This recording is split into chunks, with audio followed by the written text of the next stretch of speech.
We're recording, I think.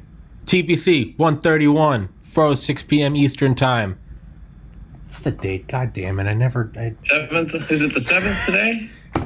TPC 131, July 7th, 2020, 4:06 p.m. Eastern Time with Paul Whitcombe.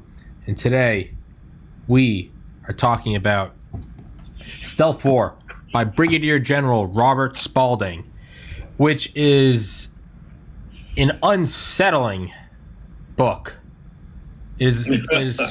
Is by the former head briefer of CCP actions to the chairman of the Joint Chiefs of Staff and former B-2 Spirit pilot. And he has pointed out it's a 7-hour audible listen for anyone nice background. For anyone that's listening, put it on 1.5 speed. It's a 5-hour listen, so it's nothing for Audible books. It is holy shit. It made me realize, I think probably more than anything else, just how much it's not Democrats versus Republicans and how much it needs to be USA versus CCP. Mitch McConnell's wife's father?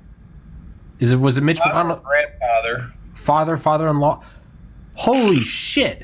Is in bed with China. Holy shit. Fuck Mitch McConnell. Holy shit. And I used to make fun of Cory Booker because he had that "this is my Spartacus" moment. Cory Booker helped put an end to what's it called? CCP taking advantage of that of counterfeit leeway. So one, as much as I identify as a Republican, well, you're glitching in and out of reality. I know it. Doesn't matter. Holy shit, fuck Mitch McConnell. And as much as I used to make fun of Cory Booker, props Cory Booker for helping put a tiny one, but a blade in China. Dude, it is. Yeah, it's what I always imagined it was, and they are this slow, creeping, just very quiet, very like, oh, innocent me, nice. It's crazy. God damn it. Okay, I thought I wasn't recording. Never mind, we're recording. So are we recording? Yeah, we are. So I completely forgot. This podcast is available on Spotify. That the link will be sticking in the top comment and in the description. It's also available on BitChute and DTube. DTube, I can only upload so much data, so the video quality and audio quality is much lower on that, so that explains that. But on BitChute and YouTube, it should be higher quality. But yeah, so Stealth War by Brigadier General Robert Spalding, it's this sort of, I don't know. Part of me is very cautious because it's like, am I just getting riled up? Because this happens all the time where, people do have agendas. I don't know who this guy is, Robert Spalding.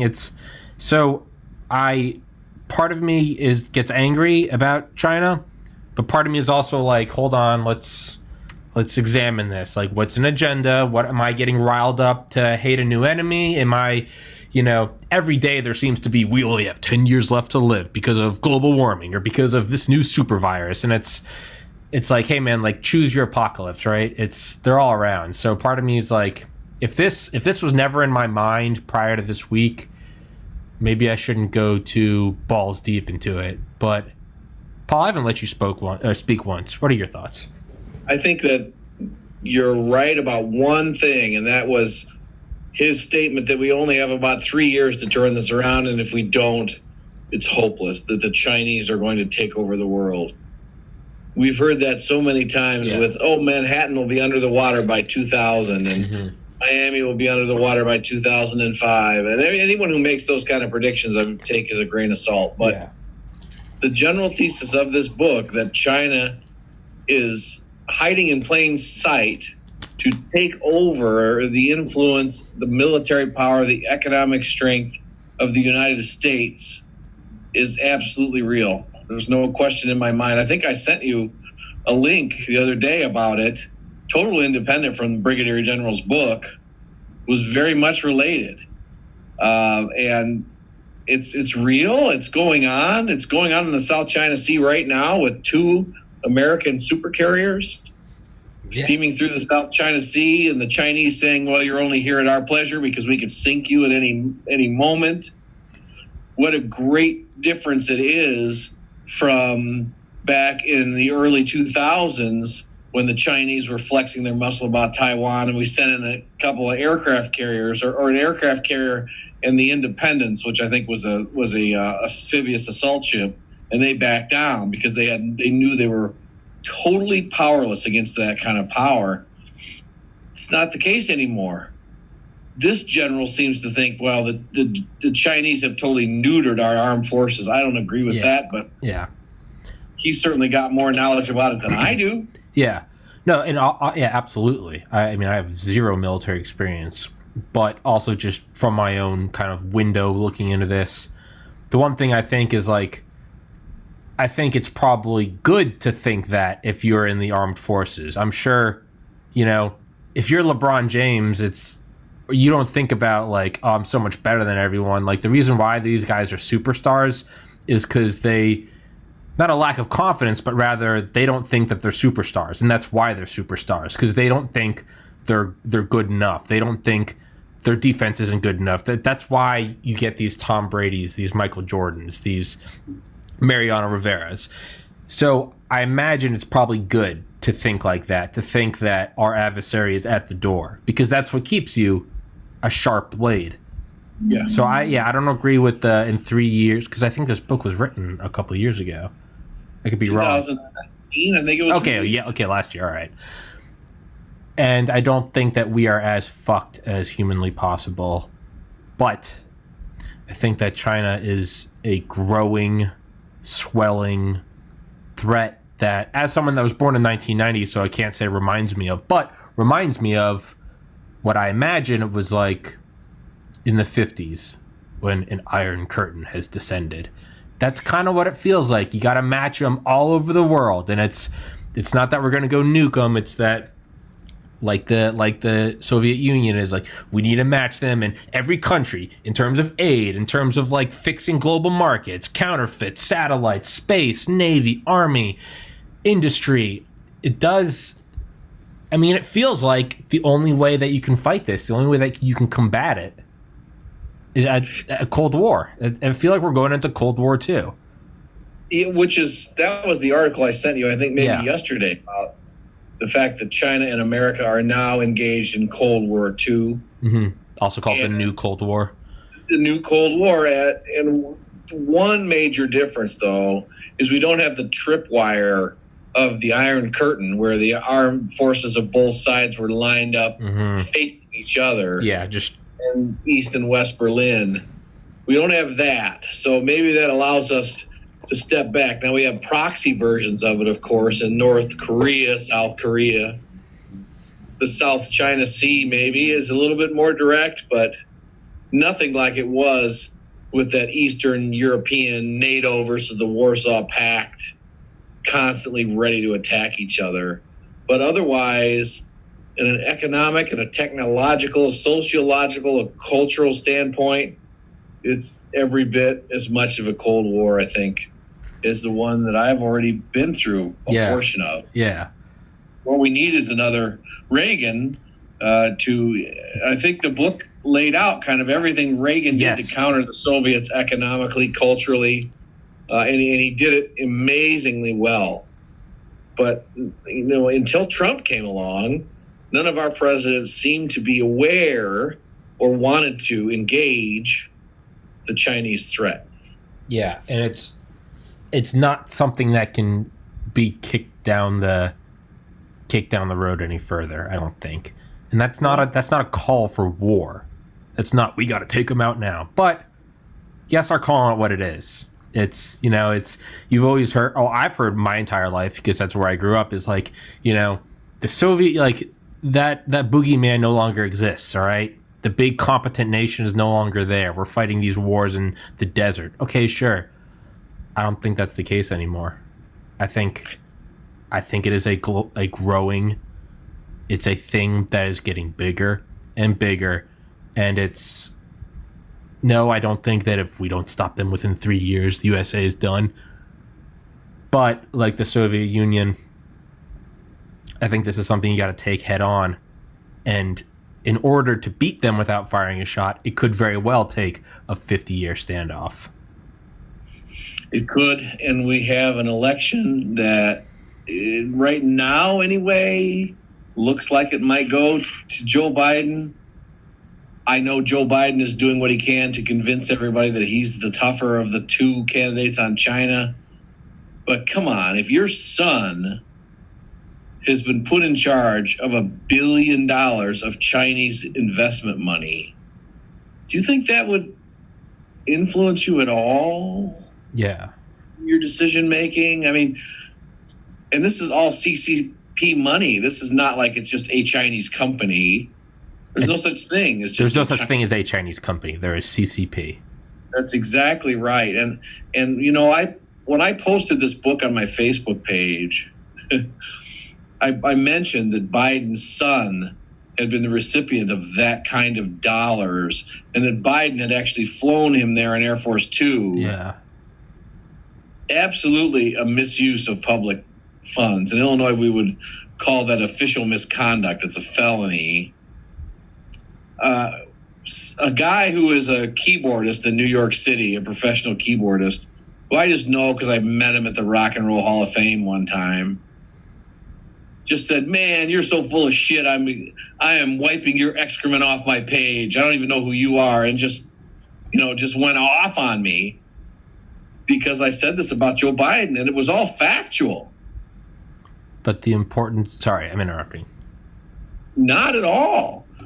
It's just that people don't want to hear it. Either they hate Trump too much to listen, or that this is their candidate and that's where they're going and they don't care. Yeah. And in a lot of ways, the way the candidate relates to China is the most important issue. Hands down. Hands down. Yeah. But even that ability right there, to have that discourse, to, I don't agree with this, I'm going to wipe the excrement off my whatever, that freedom itself will no longer exist. Right. In the shadow of this monster. We wouldn't have had that conversation. No, and I'm trying to look at this less as only Trump can fix this, because just as if you were saying only Biden can fix this, you're instantly with that statement going to alienate half the people for, admittedly, our own cognitive dissonance. I am as guilty as anyone. Says bad? Oh, no, that's just fake news. Trump is good. So I'm trying to step outside of that, just I guess for my own personal growth. Like, okay, what other ideas can I entertain? And I'm trying to look at it more as like, okay, I have my preference who wins the election, but I'm trying to look at it as what can be done regardless of who wins the election. If Biden wins, okay, like let's get behind him and be like, okay, what can be, because it doesn't help if Trump doesn't win and we go, oh, we're fucked. That doesn't do anything. So you got to take whoever's the analogy that the country is a 747 and the pilot is the president. It doesn't matter if your pilot didn't win. Whoever's the pilot is the one that's flying this fucking thing 5 miles above the earth, 100 miles an hour shy of the sound barrier. Like, you want the pilot to be good no matter who. It doesn't matter if you hate him. Haha, I hope he crashes into a mountain. Bitch, you're 40 feet behind him. It's so what? How is this met? Whoever wins, Biden, Trump, whatever. How is this met? An example. I mean, this is the 9-headed hydra here. There are so many problems, culturally, economically, militarily. There is no one simple answer, but one of the problems that has now been addressed is this postal treaty, where we agreed that we would charge $4 for postage. 4 pounds of postage would be super cheap as long as it came from China. Yeah. And therefore, it was more expensive to buy a product from New York than it is to buy it from Beijing. More expensive to ship a package from the White House to the Capitol building than it is to go from Shanghai to New York. Right, which is costing our postal service 175 million per year or something like that, and funneling untold billions of people to buy from Chinese junk suppliers on Wish rather than from American. I mean, my understanding is Trump has announced that he is pulling out of that which is a huge thing. And that's one example of how we do it. I'm not a Trump fan, but one thing I like about him is he does not let people push us around. Yeah, and he's getting rid of this thing. Yeah, it's a huge advantage for China. I think because I can buy this product and the shipping is practically free. Yeah, from China. Yeah, but there are so many imbalances. What about this? 12 million containers are unloaded from China into the United States per day. That was the most stunning statistic. And how many inspectors do we have in mainland China? How many are we allowed to search 12 million departing containers per day? I think it was 30,000 per day, 12 million a year. Okay. Still, it's insane. It's each inspector has to look at something like 8,000. What is it? Yeah. About 8,000 containers, and they're not allowed to. Four people. I mean, and we just assume because they're ISO compliant that it contains whatever it contains. Yeah, and what is wrong with us? And I was trying to think the only way it kind of hit me. I was like, what is the only way you can fight this? And I thought, you maybe just have to take a page out of China's book. Maybe you just got to fight China as China. Maybe you got to start stealing all their shit. Maybe you got to start attacking them economically. You can only be as good as the world allows. And I mean, I think you got to take some radical moves. I think you got to tell every U.S. corporation, hey, there's a 1 year window. You can completely step out of there, and the taxpayer will subsidize all that money you can't get out on the agreement that you do not go back there. And it would just be Apple, Tesla, whoever. And it would be a big, another bailout for the rich. Yeah, I get it. And I'm not a lawmaker.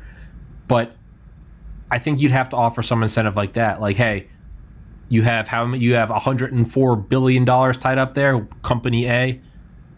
You come back before January 1st, 2021, and you sign this throughout, with threat of penalization that you won't go back there till 2100, you will get $104 billion. Straight up one-time forgiveness. I think you'd have to do that once, and you just have to eat that cost, because I think it would, in the long term, probably save 10 times that. There's another thing we're forgetting, and that is this book really paints two pictures of China, and it doesn't give much attention to the other, but it shows the aggressive, the hyper growth, the hyper extension of their influence. But it also talks about the soft underbelly, which is something like $46 trillion in debt that the Chinese Communist Party has outstanding, which is a fraction of their gross domestic product that is way out there. I think our debt is 24 trillion or something like that. Yeah. China's is 47 trillion, and their economy is only 37% the size of ours. Yeah, it's so, and they've built hundreds of ghost cities. Yeah, ghost cities the size of Philadelphia, New York, that have apartments and high rises and amphitheaters and movie theaters and grocery stores, and all empty. Not a light on at night. And we financed all of that. Yeah. That's all American money that's pouring into China that we can't get back out because they don't trade the yuan in the international market. So they can artificially inflate and continue the value of their money, but we have all this debt sitting over there. and they don't call in. They don't have a foreclosure system over there like we do. Yeah, rolling loans. I don't pay our mortgage. What happens? A rolling loan gathers no loss. Exactly right. Okay, just get to it when you can. Yeah. This is the Chinese system. Maybe we need to tighten the reins on the money that's flowing in there because none of it's coming back out. I think you have to shut it off entirely. I think you have to. I don't think there's any other way to do it. There's two ways to do it. Global thermonuclear war or meeting them on every front. Yeah. Well, if one of those fronts is we got to shut off American investment in Chinese corporations that are, for example, the company that's building their new nuclear aircraft carrier with American dollars, American investment money. What would you have thought if your grandfather made his fortune by investing in one of the German arms manufacturers during World War II? You mean like the Bush family? Like, very much like that, yes. No way. It's wrong. It's got to stop. It's got to stop. And that's what I like about Brigadier General Spalding is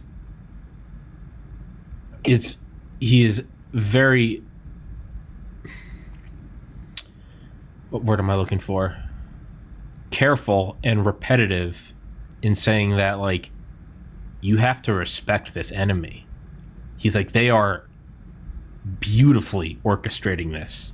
Like, hey, the Nazis are the worst people ever.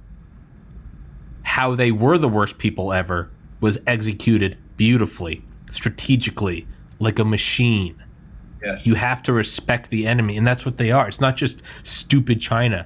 Dude, they know what they're doing, and they're doing it so slowly and methodically, and it's just they're just moving forward a millimeter a day, but they're moving forward like a glacier. Once they take that millimeter, it will not see sunlight for the next 10,000 years. It is just moving slowly but surely. And when I had those two nuclear fusion scientists on, Justin Ball and Jason Parisi, who are Oxford graduated nuclear fusion PhDs who wrote a book on Amazon. I've had them on here twice. I cannot remember what episode it is. But they talked about ITER, I-T-E-R. I can never remember it, but it's the International Fusion Research Center. And it's somewhere, I think, in France. Mm-hmm. And it's trying to unlock fusion. And China is building their own, and they also have people there. They're the only ones that are just building their own. And I remember saying it to them then. I was like, hey, isn't that a wake-up call? I was like, nothing's going to make the United States build our own fusion research center faster than go. China has one? Okay, we need 10. But like, where is that America? Where's that post-World War II where, hey, they're doing this, all right, we're going to do it 10 times better. Okay, cool, you shot a trash can into orbit. Fuck it, we're putting men on the moon who are going to play golf with an American flag in the background. Suck my dick, Soviet Union. Where's that? Where's that energy? Where's that? Instead, it's just, oh, you think China's taking over the world? You fucking racist. Where is it? The problem is we can't involve the private sector in any kind of technological work now because universities and American corporations are so heavily infiltrated by Chinese that they would be there to steal whatever it was that we came up with.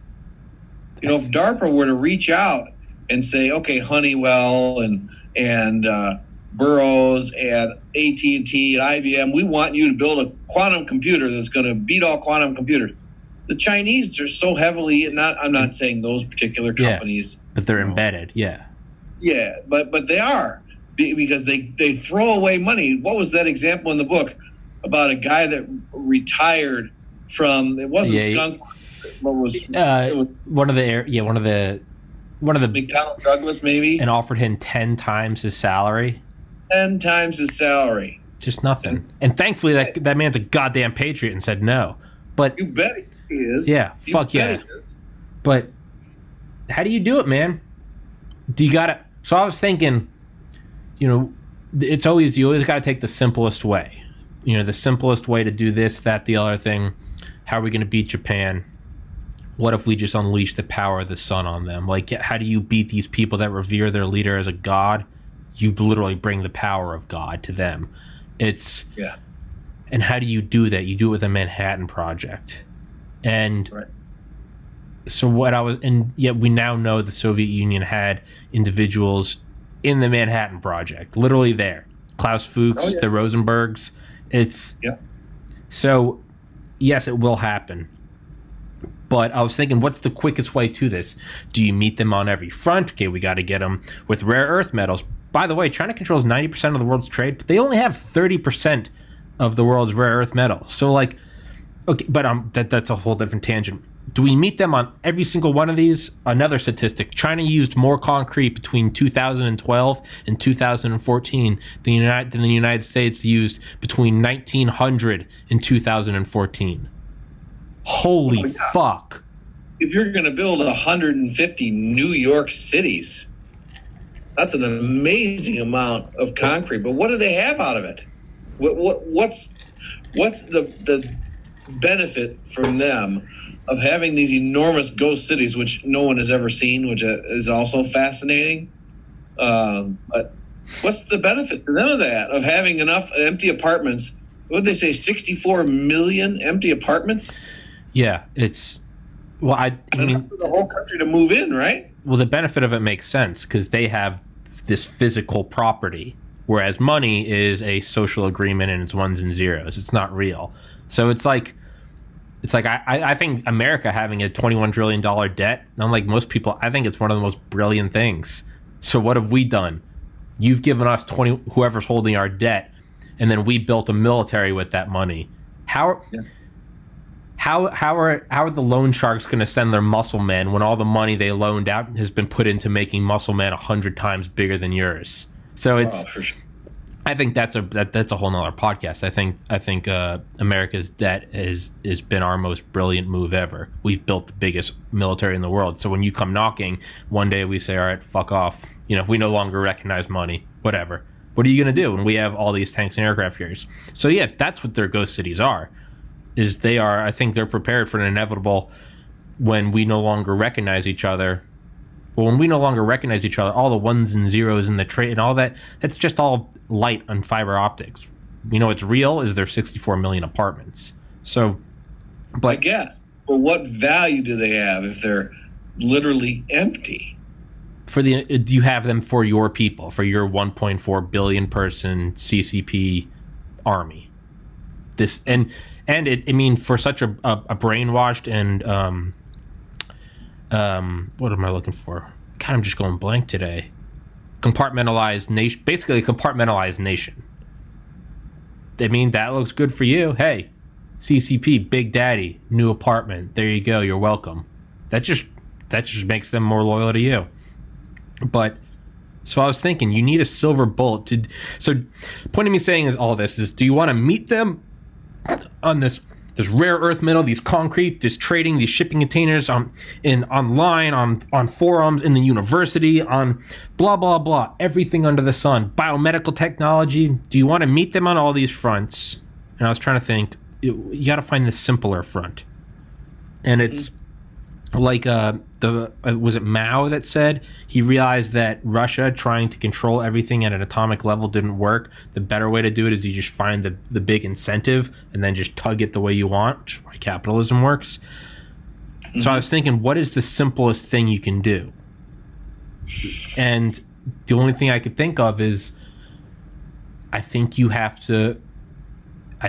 to get to quantum supremacy. I think you need to build a supercomputer that is not slightly ahead of theirs. I think you got to jump forward 100 years in computing power with artificial intelligence and use that against them. And I think that's the only way to do it. And so what you were saying, I know I haven't let you spoke, is I think we need a Manhattan Project for God tier AI. I think that's the only way you're going to take them on. That or global thermonuclear war or a 50-year face-off. I think it's one of those three. End of rant. Sorry. Assuming that we do win the 5G war, they're building this, what is it, the Road and Belt Initiative? Belt and Road Initiative, BRI. Yeah, all around the world. to connect infrastructure, both electronic and physical, with all of these third world countries to build their 5G structures, which means if China controls the data, China controls those economies, China controls those people, and it gets right into the whole social credit score, which is a terrifying concept that actually is in place in China. If we don't win that war and we don't become the main purveyors of 5G technology for the developed world, then our chances of doing what you suggest, I think, are very, very slim. Yeah, it's... I don't...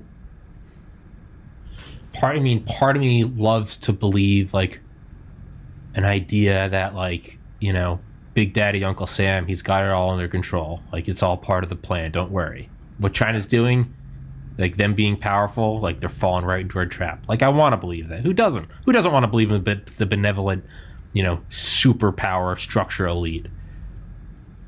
I don't think global thermonuclear war is an option. I think that was an option when were the only ones with nukes. That's not an option. No. I don't see how you can convince people that we need to do another Cold War, because now you just look like a warmonger to, oh, woe is me, we're just China. We're just a developing nation. I think you literally need like an air gap surrounded by a Faraday cage. You need something that makes NORAD look like a fucking campground.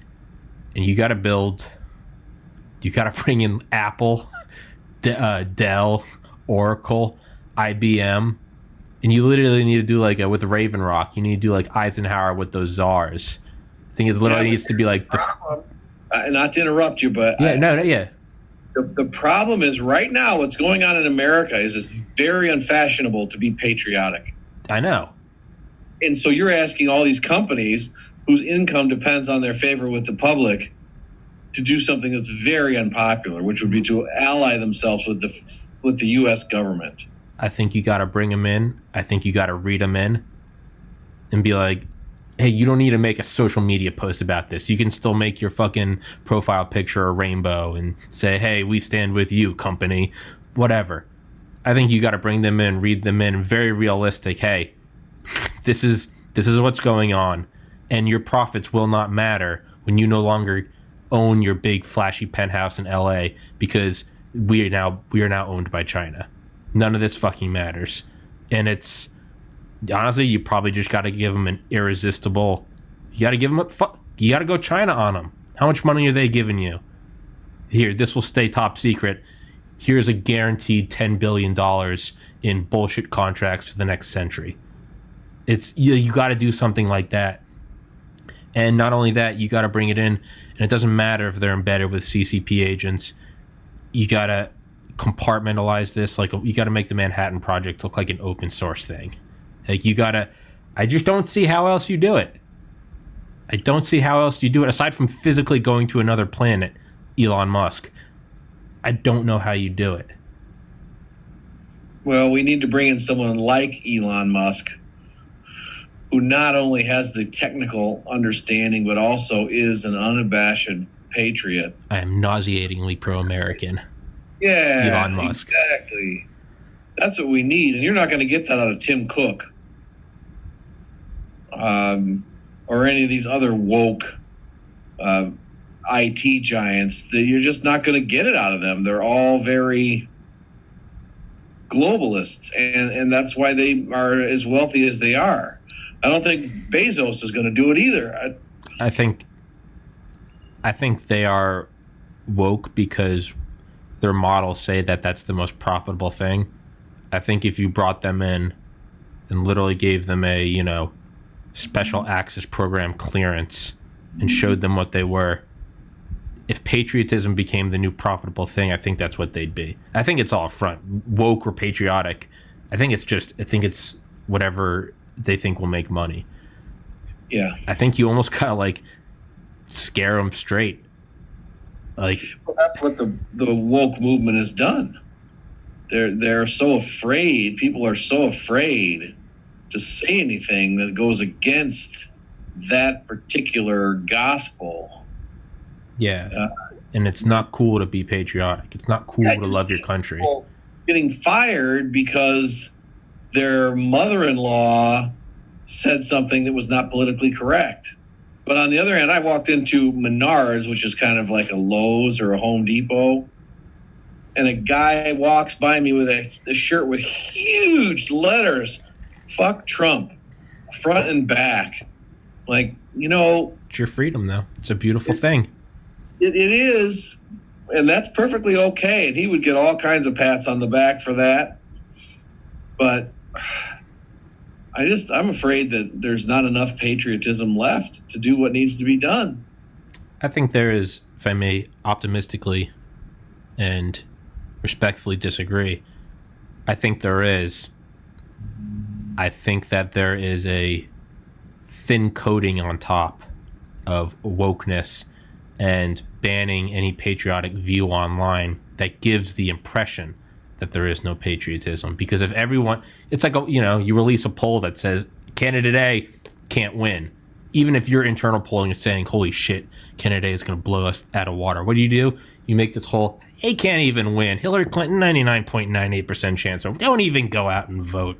Because how the fuck does Trump win? Holy shit.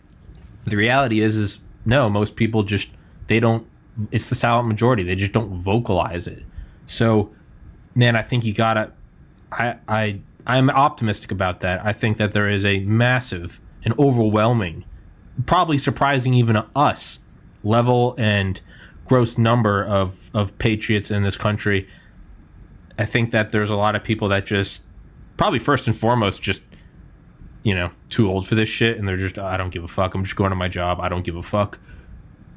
But I think there's also a lot of people who, don't want to say anything, and I think all it takes is a couple people to start, and you're going to see this massive wave.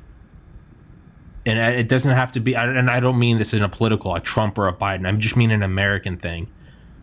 I think the people that hate America and are woke, and man, there's a reason why they have to ban everything from social media that doesn't agree with it. It's because it is not the overwhelming belief. The only way you can keep that image is by silencing all dissidents.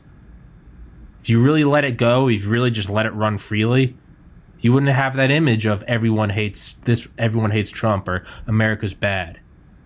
It's what Che Guevara said, you cannot have a free press in order to have a revolution. It's the first thing, man. You got to silence opposition. And the very fact that they silence opposition, I think, shows, because they know the vast majority of people are not on board with this. Here's a good example, and I'd love to have your thoughts about this. This morning, a friend of mine posted a meme, which was a collage of about 9 pictures of Joe Biden getting real friendly with little girls. You've seen them. Yeah, those are creepy. And he was immediately shut down. Yeah. And because it was misleading or whatever. Now, right next to his page, some guy posted a photoshopped picture of Trump and Kanye West engaged in lovemaking. And Facebook left that up, but took down the real photographs of Biden. Yeah. What do you think of that? Well, I mean, it's like on Reddit when that image went up of Xi Jinping a couple months ago, and he is the coronavirus, and he's green. Yes. And it got straight to the front of Reddit and then was shut down. And that same image, but it's Trump, stayed at the top for like 12 hours. Everyone that all these cases of, like you just said about Biden sniffing girls, or the Trump and Xi Jinping coronavirus, people aren't stupid. It's not like you and I were the only ones that see this censorship. Again, I think the vast majority of people, I mean, for every time someone takes a screenshot of their like censored thing and posts it and goes, hey, look, I was shut down, there are 99 other people that were also shut down. They just didn't screenshot it because, one, again, I'm too old for this shit. I don't care. Mm-hmm.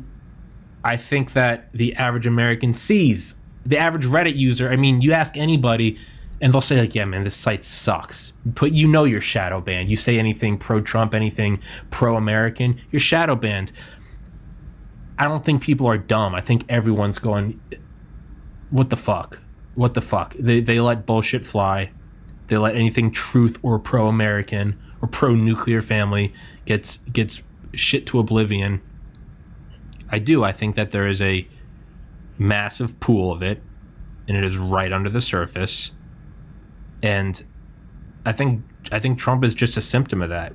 He's someone that came out and said he tapped into it. It doesn't have to be Trump. It could be anyone. The next person come out. I don't think it's Trump. I think it's the idea. Like, hey, it is okay to love your fucking country. It is okay to put America first. And if you're fucking India, put India first. If you're goddamn Madagascar, put Madagascar first. There's nothing wrong with taking care of your people. Don't be ashamed of who you are. It's okay to be whatever you are. Gay, straight, it doesn't matter. You're not a piece of shit. Dear white Americans, dear Catholics, dear Americans, go fuck yourself. To all of them, go fuck yourself. Replace, and anytime you see that, hey, dear Americans, or dear white people, dear straight, or, anytime you see that, just remove white and put black, or Jew, or homos. And then look at how incendiary that is. I saw some girls thing on 4th of July. It was, hey, dear white Americans, while you're enjoying your barbecue, try to remember just how racist you are. Hey, dear blacks, it doesn't matter what will come after that. It would be, holy shit, hey, dear Jews, holy shit. Right. Hey, single parent kids, you say any of that shit and it's over. So it just, I don't know where I'm going with this, man, but I don't think that I am unique, and I don't think that you are. I think that I don't give enough of a fuck. I don't have a girlfriend. I don't have kids. I don't have pets. I don't have debts. I live with my parents. I haven't seen my friends in 5 years. That I just don't give a fuck anymore. That I can kind of say this shit without repercussion. I don't care. I think that there are a lot of people that do feel that way, and I mean, dude, I think you can only tell the vast majority of hardworking people who have never done or said a racist thing in their life. You can only call them backwards, misogynistic, racist pieces of shit for so long before you're going to get a backlash unlike there's never been seen before. It's like what South Park said when Mr. Garrison becomes Trump and he goes to PC Principal and he goes, you don't understand, PC Principal. You created me. Your anti-American PC culture war, you created me. And it's true. I don't know where I'm going with this, but I don't know. It takes one person. It takes one person to not be afraid to be patriot. And I don't mean be anti everyone else. Just don't be afraid to be who you are. Be proud of who you are. I'm white. I'm from New England. I have Irish Catholic roots. Sure, I'm proud of it. If you're Hispanic and Baptist and your fucking mom's from Pakistan, be proud of that. There's nothing wrong with it. Just be who you are. Be proud of who you are. Don't apologize for being who you are. And fuck anyone that says you have to. I'm getting riled up. No, I think you're right. The problem is there's this huge wave to divide people into alphabet soup. And there's so many acronyms now, I can't even keep track of them. But they're all different, and they've all been slighted in their own ways. And we're not one country. We're just alphabet soup of all these different. Apparently, there's something about being cisgendered. Do you know what that means? I don't even. CIS. I don't even know anymore. I don't even know either. And there's something about how many, there's 32 different genders and 73. It's just dividing people, dividing that into more subsets. It's sinister. And I can't help but think, this is how I bring this back around, is that some Chinese PSYOPs people are just licking their chops about this. Divide and conquer. And saying, this is wonderful. The Americans, their younger generation can't beat us. They can't even decide if they're a boy or a girl. Yeah. They've made Americans hate America more than they do. Right. It's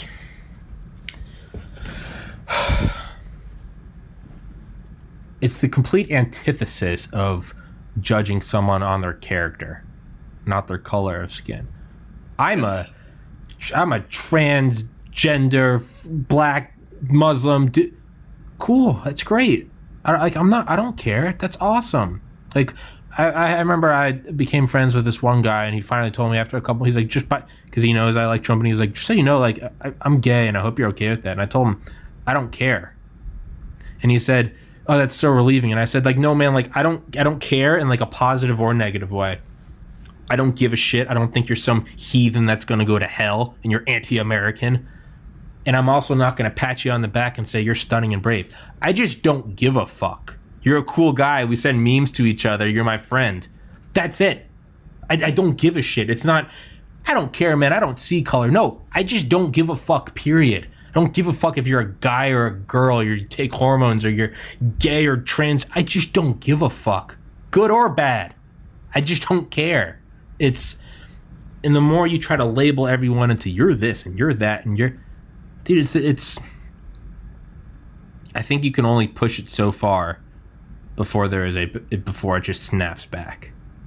I can only speak for myself, but I can say that when George Floyd, when I watched him get murdered, I was pretty fired up about the need for change and how united everybody was across the political spectrum. But now it has swung so far into just crazy stuff like ABC News saying that if you're white and you go to national parks, you're a racist because you're self-segregating, because most people that go to national parks are white, and therefore the experience itself is racist. It's starting to make me angry. And I'm about as open-minded as you can come, so I can only imagine more conservative people are just about fed up with this shit. You can only push people so far, you know? You can only call Bob, who's just a hardworking guy, loves America, he's a Braves fan, he fucking loves Led Zeppelin, he's got a wife, he's got 2 kids, he's doing his best to be a dad, he tries to take them to fireworks, he hopes his kids can have a better life than him, he's got a good old sense of humor, he's not perfect, maybe he's an ass every once in a while, but you know, he's just, hey neighbors, and Bob, you're a piece of fucking shit racist Nazi. All right, that guy just had a bad day. Hey, Bob, you're a racist Nazi piece. Okay, well, it gets to a point where you aren't even involved, and you're getting, you know, it's like when there's a fight at a bar. I think Bill Burr said fights are tornadoes. You can just be watching, because be careful, because you'll just get yanked in there. You're just standing there, and you'll get punched in the face, and then you're like, hey, fuck you. So now you're in the war. I think you can only say that to people so long before people that usually just didn't give a fuck, you're going to get them to give a fuck. And it's, I don't know. Maybe I'm being positive. Maybe I'm being way too optimistic, and maybe we're just marching towards a CCP world order, in which case I've already cemented my place to be exterminated. And so I guess I don't have a chance. I'll go down flaming. More thought, about, again, bringing this back around. Social credit. What is the political philosophy of the founders of Black Lives Matter? We are trained Marxists. Yes. Gee, that sounds an awful lot like the political philosophy of the CCP. Yeah, it's